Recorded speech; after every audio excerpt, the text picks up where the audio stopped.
Bonjour à toutes et à tous, j'espère que vous allez bien, je vous souhaite la bienvenue sur ma chaîne. Alors aujourd'hui je vais vous présenter un jeu que j'ai reçu il n'y a pas très longtemps, il y a seulement quelques jours. C'est le Ariane's Thread Tarot, donc c'est le tarot du fil d'Ariane. C'est un jeu auto-publié par Aka Skywave. C'est une artiste qui vit au Japon. Elle est très sympa, donc son jeu est disponible sur Etsy. Elle est aussi sur Instagram. Moi, j'ai discuté un petit peu avec elle.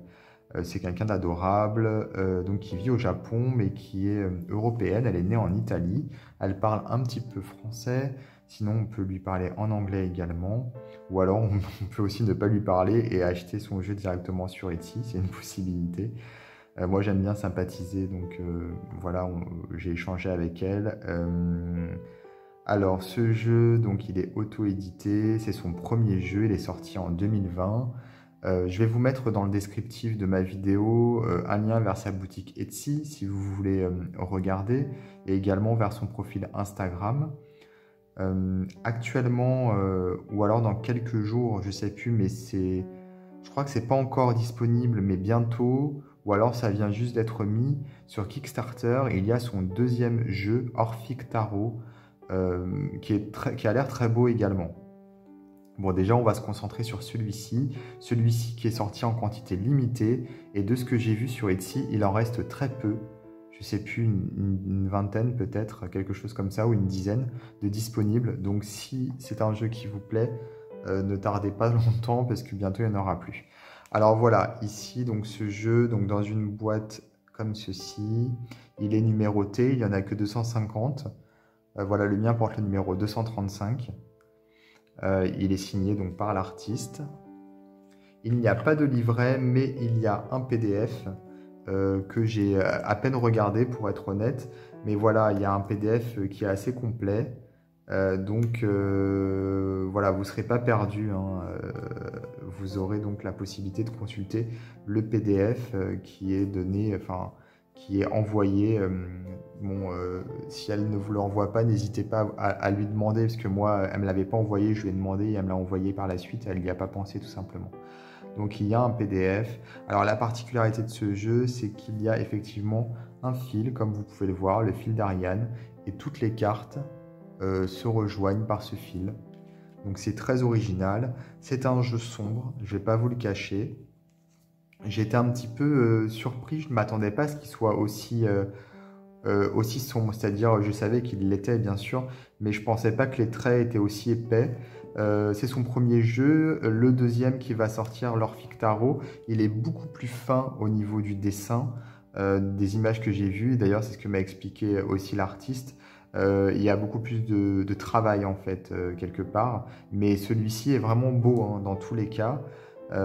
J'aime beaucoup. Donc pour travailler en shadow work, c'est nickel, puisqu'il fait remonter vraiment des choses de loin. Quelque part aussi, le fait que ce soit aussi sombre, ça nous permet de ne pas tout de suite voir tous les détails. Parce que quand on regarde la carte comme ça, on a l'impression de voir beaucoup de noir et pas les détails, quoi. Alors qu'en fait, quand on commence à regarder, on voit des fleurs ici, on voit ici un serpent, je crois. On voit donc l'oiseau ici, le faucon. Ici, on pourrait croire que ce sont également des serpents, peut-être un nuage, on ne sait pas trop. Donc, si vous voulez, après, on peut laisser libre cours à son interprétation.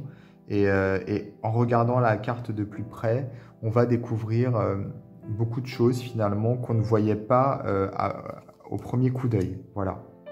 C'est pareil pour celle-ci, par exemple. Ici, on va voir qu'il y a d'autres choses.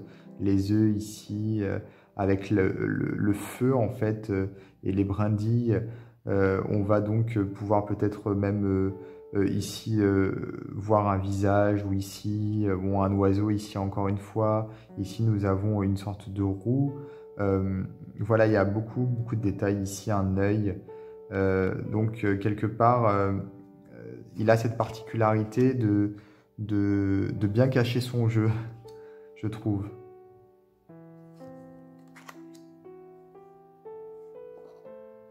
Et j'ai placé sur la table mes obsidiennes. Moi, j'aime beaucoup les obsidiennes. C'est une pierre avec laquelle je travaille très souvent. Et celle-ci, j'ai eu la chance de pouvoir la récupérer moi-même directement aux États-Unis dans le gisement hein, d'obsidienne. Donc c'est une expérience particulière quand on arrive et qu'il y a des obsidiennes partout, énormes, puisque c'était un ancien volcan. Du coup, voilà, je trouve que les obsidiennes et je trouve que l'améthyste, également le violet, se combinent très bien avec la thématique du jeu.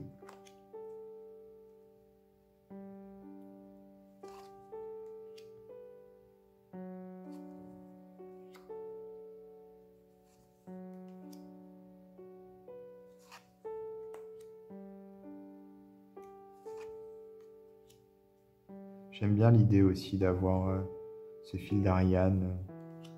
Ça nous montre que lors d'un tirage, il y a des liens entre les cartes. Ça nous rappelle qu'il y a des liens et qu'il faut donc faire,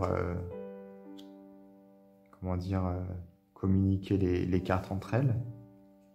Alors pour les mineurs, elles ne sont plus reliées les unes aux autres au niveau du fil, mais par contre, on retrouve le fil sur toutes les cartes. Donc on a toujours cette idée de lien à privilégier, bien entendu.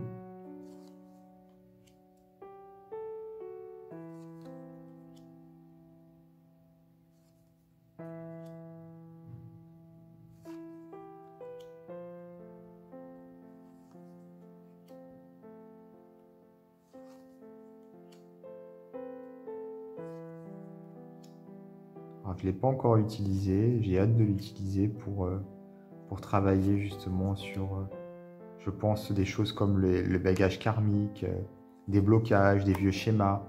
Je pense que c'est parfait pour ce genre de travail.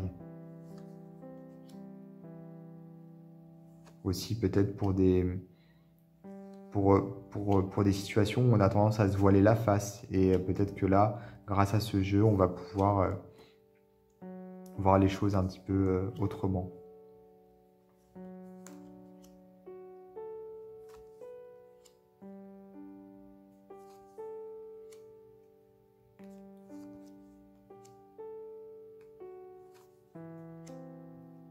Donc comme vous avez pu le voir, hein, les mineurs sont illustrés, hein, elles sont autant illustrées que les majeures. Alors là, les séries de mineurs, elles sont pas départagées par rapport à comment sont rangées les cartes. C'est comme ça que je l'ai reçu, parce que je ne l'ai pas utilisé encore. Donc si vous voulez, je vous ai montré tous les 1, tous les 2, tous les 3, tous les 4. Voilà.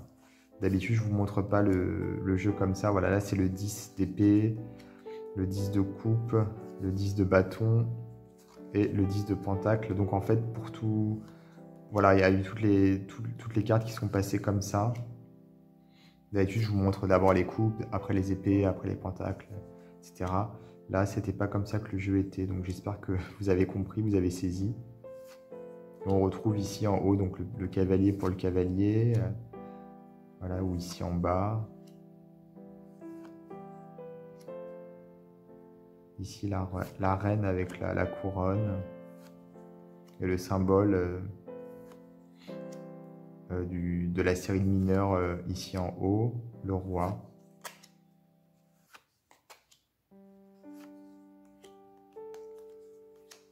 Alors, les tranches sont argentées, comme vous pouvez le voir. Au niveau du dos, il est super beau. Moi, j'aime vraiment le dos. Je le trouve très, très beau. Au niveau de la taille, on est sur une taille vraiment standard. Un jeu de tarot, voilà, avec une taille voilà, standard de jeu de tarot. Les cartes majeures n'ont pas de bordure, comme vous pouvez le voir. Et par contre, les mineurs, elles ont des petits pointillés. Des petits pointillés, donc tout autour des illustrations. Et on a donc, comme je vous disais, ici donc le numéro de la carte, le 5 ici, le 6, et en bas, le symbole qui correspond à la série de mineurs, donc pentagramme ici, enfin pentacle, et ici les épées par exemple. Voilà. Donc c'est disponible sur Etsy. N'hésitez pas également à aller voir le Kickstarter du nouveau jeu Orphic Tarot et d'aller voir aussi son Instagram, aka Skyweb. Je vais vous mettre ça dans le descriptif de la vidéo. Je vais vous mettre les liens, voilà. N'hésitez pas également à vous abonner à ma chaîne et moi je vous dis à bientôt pour d'autres vidéos.